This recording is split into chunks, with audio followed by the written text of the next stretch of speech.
Welcome to The Explainer. Today, we're unpacking a really fascinating paper from the International Food Policy Research Institute. They're investigating a profound economic mystery.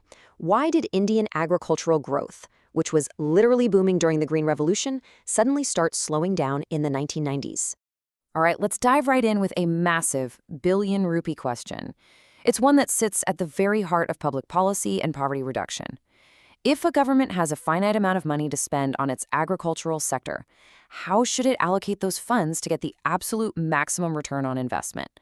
Do you give it directly to the farmers today, or do you build the infrastructure for tomorrow? To solve this mystery, here's our agenda. We'll be looking at 1. The agricultural debate, 2. The rise of subsidies, 3. The investment deficit, 4. Measuring the impact, and finally, 5. The policy solution. Okay, jumping right into Section 1, the agricultural debate, uncovering the root of the 1990s slowdown. So here is the fundamental tug of war. On one side, you've got short-term input subsidies. We're talking cheaper fertilizer, power, and credit to help farmers right now, today. On the other side, you have long-term public investments, things like R&D, rural roads, and education built for tomorrow. It really boils down to, are we funding the present, or are we investing in future resilience? Moving to Section 2, the rise of subsidies.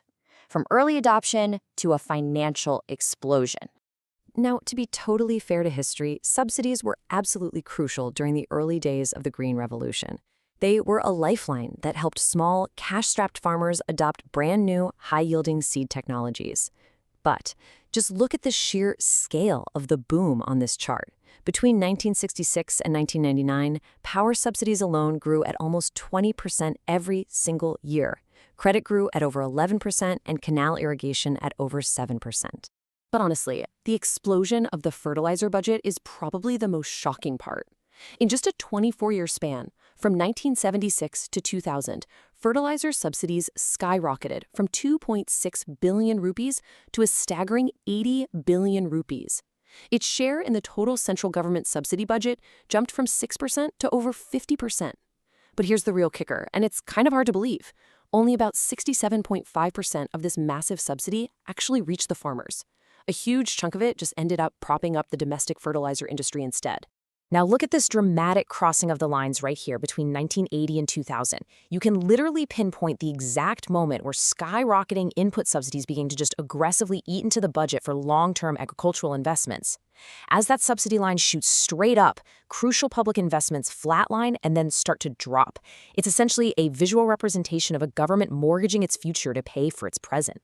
And the thing is, this wasn't just financially unsustainable on a national level, it created severe localized inequality. The data clearly shows that this subsidy boom heavily favored specific crops, mainly paddy and wheat, while virtually ignoring coarse cereals. And worse, it disproportionately funneled wealth into the already prosperous Western states. Just take a look at the stark spatial contrast across the states shown here. Input subsidies aren't just inefficient, they are deeply unequal.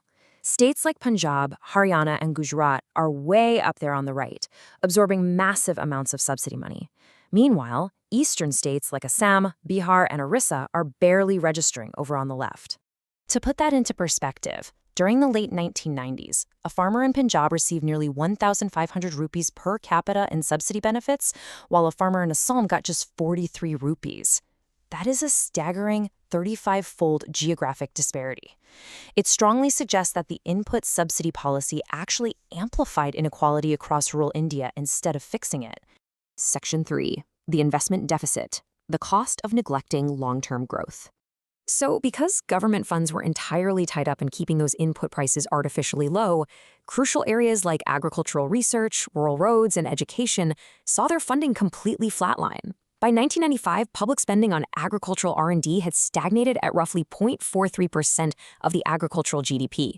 Now compare that to the developing country average of around 0.75%, or developed nations that spend between 2 and 4%.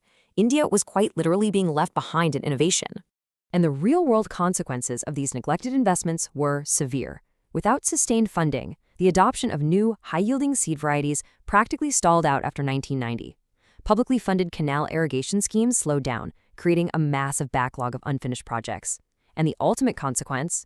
Despite decades of agricultural history, 60% of India's gross cropped area remained completely dependent on unpredictable rainfall. Section 4. Measuring the impact. Tracking the ripple effects of a rupee. So, to figure out how to fix this crisis, the researchers didn't just guess. They built the incredibly complex system you see mapped out here. It traces the exact pathways from top-level investments all the way down to poverty reduction. It shows how funding for education, infrastructure, and technology interacts with agricultural production, wages, non-farm employment, and even food prices. But let's break that down into plain English. The model basically works in 4 steps. First, public spending is allocated to rural areas. Second, if that money is spent correctly on infrastructure and technology, it boosts agricultural production. Third, higher production raises rural wages and stimulates the creation of non-farm jobs in the community. And finally, step 4, those higher wages and new jobs ultimately pull people out of poverty. When the researchers actually ran decades of data through this model, the results were definitive. The data gives us a clear-cut winner. Agricultural R&D, rural roads, and education are the top 3 most effective ways a government can spend its money. Investing in this kind of infrastructure yields absolutely massive returns for both agricultural growth and poverty reduction, far outpacing the stagnant impact of those short-term subsidies. Section 5. The policy solution. Reprioritizing the budget for the future. Bringing all this data together, the paper offers a really definitive answer to our original billion rupee question. The researchers impartially conclude that continuing to pour money into input subsidies is a dead end for India's agricultural economy. The source states quite plainly that these subsidies have proved to be unproductive, financially unsustainable, environmentally unfriendly, and, as we've seen, they contribute heavily to geographic inequality. So, what's the fix? Well, the solution requires a hard but absolutely necessary pivot. The path forward involves slashing those bloated subsidies for fertilizer, irrigation, power, and credit, and aggressively redirecting that exact same money into building long-term resilience. That means pouring funds into roads, research, and schools. Plus, the paper highlights that promoting non-farm opportunities and reforming local institutions is just as crucial to make sure those newly allocated resources are actually used efficiently. As we wrap up this explainer, I want to leave you with this provocative thought to ponder. When a government has limited resources, every rupee spent on maintaining the status quo is a rupee stolen from future innovation. So, is it time for agricultural economies globally to stop subsidizing the practices of the past and start fully funding the infrastructure of the future? Thanks so much for learning with us today.